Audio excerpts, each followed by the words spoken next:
Assalamualaikum warahmatullahi wabarakatuh. Baiklah, di sini saya akan meresum konsep buku dari konsepan manajemen sistem energi.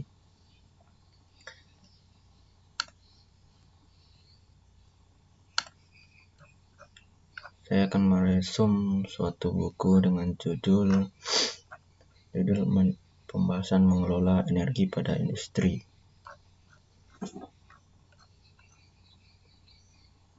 Ya, saya memperkenalkan diri sekali lagi. Perkenalkan, nama saya Rian Prasetya, NIM saya 18201015. Saya berasal dari Fakultas Teknik, jurusan Teknik Elektro, Universitas Lancang Kuning. Tempat saya merekam ini ada di kamar saya sendiri. Alat perekamnya yaitu berupa software yang bernama PowerRack. Saya menggunakan laptop juga. Baik, langsung saja masuk ke pengantar temanya. Sektor energi mempunyai peranan yang sangat penting dalam mewujudkan pembangunan nasional yang berkelanjutan. Oleh karena itu, sesuai dengan visi misi energi pengelolaan, penyediaan dan pemanfaatan energi nasional perlu dilaksanakan secara optimal, arif, dan bijaksana yang dilandasi oleh pertimbangan objektif, mencakup aspek seperti lingkungan, kepentingan antar generasi, kebutuhan energi, sosial politik, geopolitik, dan ekonomi. Keenam aspek tersebut merupakan kriteria penting yang dipersyaratkan dalam pemanfaatan energi untuk pembangunan berkelanjutan. Kebijakan konversi energi dimaksud untuk meningkatkan penggunaan energi secara efisien dan rasio tanpa mengurangi kuantitas energi yang memang benar-benar diperlukan. Upaya konversi energi dapat diterapkan pada seluruh tahap pemanfaatan. Upaya konversi energi dapat diterapkan pada seluruh tahapan pemanfaatan mulai dari pemanfaatan sumber daya energi sampai pemanfaatan akhir. Dengan menggunakan teknologi yang efisiensi dan membudayakan pola hidup hemat energi. Sektor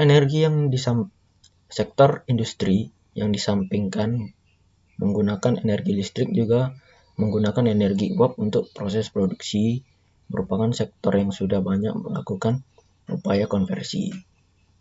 Kelompok industri tersebut antara lain industri palap dan paper, kilang minyak, tekstil, gula, pupuk, dan baja. Konversi energi dapat dicapai melalui penggunaan teknologi hemat energi dalam penyediaan baik dari sumber terbarukan maupun sumber tak terbarukan dan menerapkan budaya hemat energi dalam pemanfaatan energi. Baik dari sumber terbarukan maupun sumber tak terbarukan dan menerapkan budaya hemat energi dalam pemanfaatan energi. Penerapan konversi energi meliputi perencanaan, pengoperasian, dan pengawasan dalam pemanfaatan energi.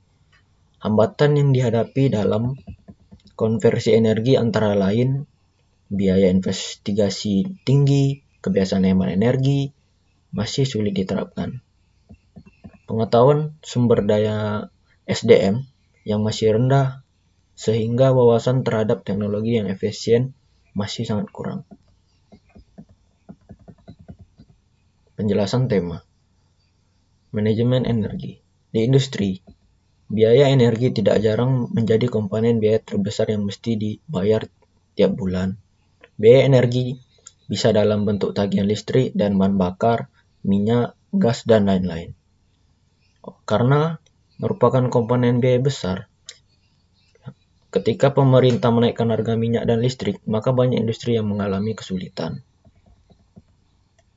Terdapat solusi yang sudah diakui secara internasional dan telah diterapkan secara luas di negara-negara maju, yaitu Program Energi Manajemen atau PEM. Terdapat 2 target umum dari PEM, yaitu pertama, menghematkan penggunaan segala jenis energi dengan cara mengurangi atau menghilangkan energi terbuang atau wasted energi, dan menggunakan energi secara efisiensi. Yang kedua, di beberapa industri dan menggunakan energi di beberapa industri mungkin perlu mengganti bahan bakar yang biasa digunakan untuk pabrik mereka dengan yang lebih murah, misalnya mengganti BBM dengan gas, mengganti BBM karena BBM itu mahal diganti dengan gas, dan gas merupakan dan gas itu sangat murah harganya, jadi diganti dengan gas. Sumber energi yang digunakan di dalam pengoperasian pabrik sehari-hari adalah energi listrik yang disuplai dari PLN. Terdapat satu unit trafo utama dengan kapasitas 6.000 kVA. Untuk menurunkan tegangan dari 20 kV menjadi 6 kV. Selain itu, terdapat 7 unit trafo distribusi dengan kapasitas masing-masing 500 kVA, 600 kVA, 1200 kVA, dan 1600 kVA untuk menurunkan tegangan dari 6 kV menjadi 400 per 230 volt. Distribusi pemanfaatan energi. Dalam pengoperasian pabrik, mengkonsumsi energi listrik yang bersumber dari PT PLN. Pabrik ini memiliki daya listrik yang terpasang dari PT PLN sebesar 3.985 kVA dengan kapasitas trafo sebesar 6.000 kVA yang terbagi dalam 4 feeder. Masing-masing feeder ini mendistribusikan energi listrik ke setiap mesin sesuai dengan line-nya masing-masing. Adapun kapasitas trafo yang terpasang dari setiap feedernya adalah sebagai berikut. Feeder chiller terbagi menjadi satu trafo dengan kapasitas 1.600 kVA.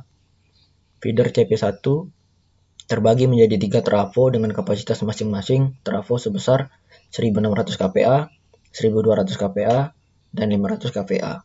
Feeder CP2 terbagi menjadi 2 trafo dengan kapasitas masing-masing trafo sebesar 1.250 kVA dan 1.600 kVA. Serta feeder emergensi yang terbagi menjadi satu trafo dengan kapasitas trafo sebesar 600 kVA.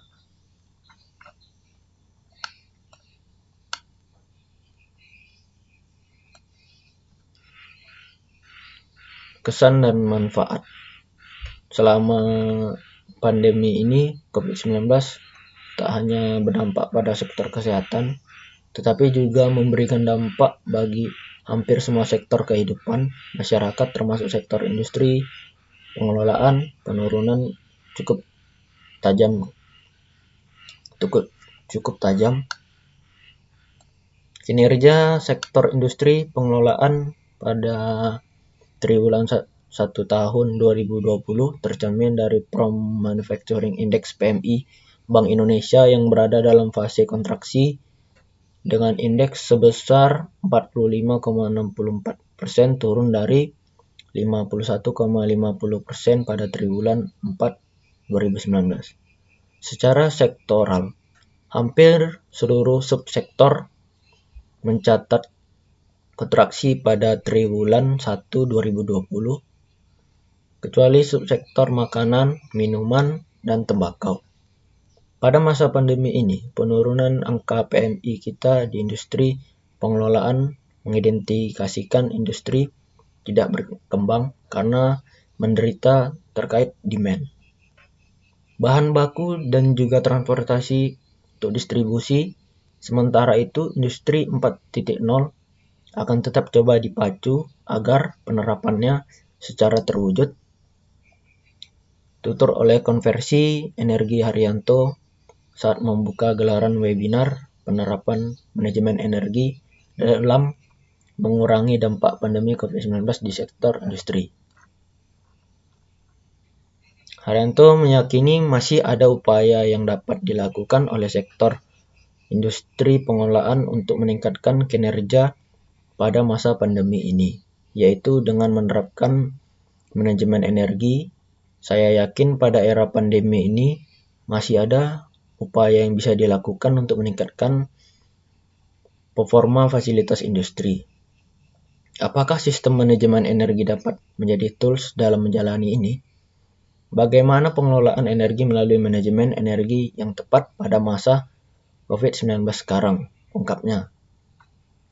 Haryanto juga mengungkapkan bahwa Kementerian ESDM terus berupaya menjalankan berbagai upaya efisiensi dan konversi energi sebagaimana amanat Undang-Undang Nomor 30 Tahun 2007 tentang Energi dan Undang-Undang Perpru 70 Tahun 2019 tentang konversi energi. Undang-undang dan Perpru tersebut mengatur pula bagaimana konversi, bagaimana melakukan manajemen energi. Pihaknya berharap penyelenggaraan webinar ini dapat menjadi sarana berbagi pengalaman berbagai pelaku industri dan pemangku kepentingan terkait mengenai upaya penerapan manajemen energi untuk mengurangi dampak COVID-19. Oleh karenanya, turut dihadirkan sebagai narasumber pada webinar tersebut perwakilan Kementerian Perindustrian yang menangani manajemen dan fasilitasi industri hijau serta pelaku industri yaitu PT Astra International dan PT Pupuk Kaltim. Pada kesempatan ini, Kepala Bidang Manajemen dan Fasilitas Industri Hijau Kementerian Perindustrian Emi Suryandari turut membenarkan adanya penurunan pertumbuhan ekonomi dan industri pengelolaan non-migas pada triwulan 1 tahun 2020 dibandingkan tahun sebelumnya. Pada triwulan 1 tahun 2020, ini pertumbuhan industri hanya 2,01%. Sementara itu, pertumbuhan tahun lalu adalah 4,80%.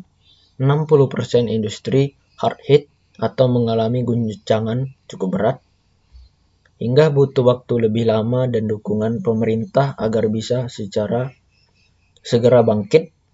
Dampak kian terasa karena industri seperti ini biasanya menampung banyak tenaga kerja, ujarnya. Ia pun menjelaskan bahwa sistem efisiensi energi pada sektor industri secara umum akan memberikan kontribusi pada energi security. Penerapan sistem efisiensi energi pada sektor industri juga mampu menekan biaya energi, meskipun tidak dapat diungkiri bahwa sebagian besar pelaku industri masih menggunakan bahan baku berbasis fosil. Konservasi atau penghematan energi pun salah satu cara industri untuk bisa bertahan di tengah krisis COVID-19. Pada saat industri melakukan efisiensi energi, maka otomatis ada yang namanya cost saving otomatis terjadi, sehingga tidak perlu menunggu insentif pemerintah. Kami juga mendorong industri untuk mencapai target dalam menggunakan energi terbarukan. Menurut data yang disampaikan Emi dari Program Penghargaan Industri Hijau Kemenperin, penghematan energi sebesar 12.673 terajoule atau TJ pada 2018 dapat menghemat pengeluaran sebesar 1,8 triliun. Pada program yang sama, tahun 2019, energi yang berhasil dihemat mencapai 11.381 terajoule atau 3,5 triliun. Rata-rata efisiensi energi pada 2019 adalah 9,84%. Efisiensi energi meliputi penggunaan teknologi yang membutuhkan energi lebih sedikit untuk menghasilkan fungsi yang sama. Penerapan efisiensi energi berfokus pada peralatan atau mesin yang digunakan.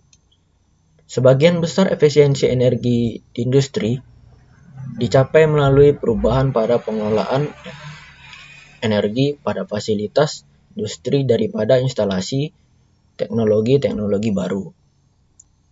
Dengan segala keterbatasan yang ada pada kami tahun ini, kita tetap memiliki komitmen yang tinggi untuk memastikan teman-teman industri ini tercukupi kebutuhannya dalam hal menerapkan sistem manajemen energi. Untuk SDM, melakukan pelatihan energi manajemen sistem untuk pendanaan menyusun naskah insentif industri hijau. Untuk kebijakan kami akan terus menyusun guideline, penyusunan parliamentarian, dan penyusunan profil energi baru terbarukan di sektor industri.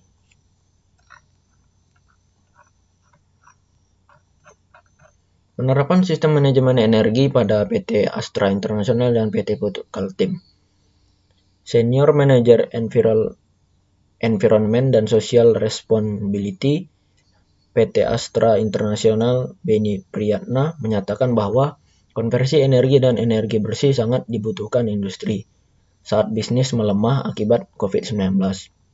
Menurutnya, penghemat energi merupakan salah satu upaya Astra untuk terus tumbuh dengan penekanan biaya, terutama untuk bertahan saat pandemi COVID-19. Selain itu, Astra memang ingin menjadi bagian industri bersih dan solusi perubahan iklim. Upaya itu sudah Astra mulai sejak 2014 dengan mewajibkan semua anak perusahaan menurunkan konsumsi energi 2,5 dari tahun lalu. Ditargetkan pada 2050 energi baru dan terbarukan EBT jadi salah satu energi inti di Astra dengan 31% energi mix. Lebih lanjut, Beni mengungkapkan penerapan sistem manajemen energi SME di Astra sejak 2015 sampai 2019 berhasil menghemat energi 4.078 terajoule, mengurangi CO2 atau karbon sebanyak 320.000 ton dengan 75 anak perusahaan menerapkan SME. Perusahaan dapat melakukan penghematan hingga 1,2 triliun. Penggunaan energi Astra International pada 2019 sendiri mencapai 60.048 terajoule atau 1,1 miliar dolar Amerika Serikat. Senada dengan PT Astra International, Pupuk Kaltim atau PKT juga memilih penerapan penghemat energi sebagai upaya bertahan pada masa sekarang ini. Akibat pandemi COVID-19, permintaan pupuk amonia global mengalami penurunan hingga 48%. Penghematan energi PKT lakukan dengan residual turnaround atau pemeliharaan pabrik amonia. Cara ini lebih efektif daripada menurunkan harga, mengurangi produksi, atau menutup total pabrik. Terang General Manager Teknologi Pupuk Kaltim. Baiklah, sampai di sini saya meresum bukunya yang berjudul tentang atau bertema dengan tema mengelola energi pada industri. Sampai di sini, apabila saya atau tutur kata ada yang salah, saya mohon maaf. Wabillahi taufiq wal hidayah. Wassalamualaikum warahmatullahi wabarakatuh.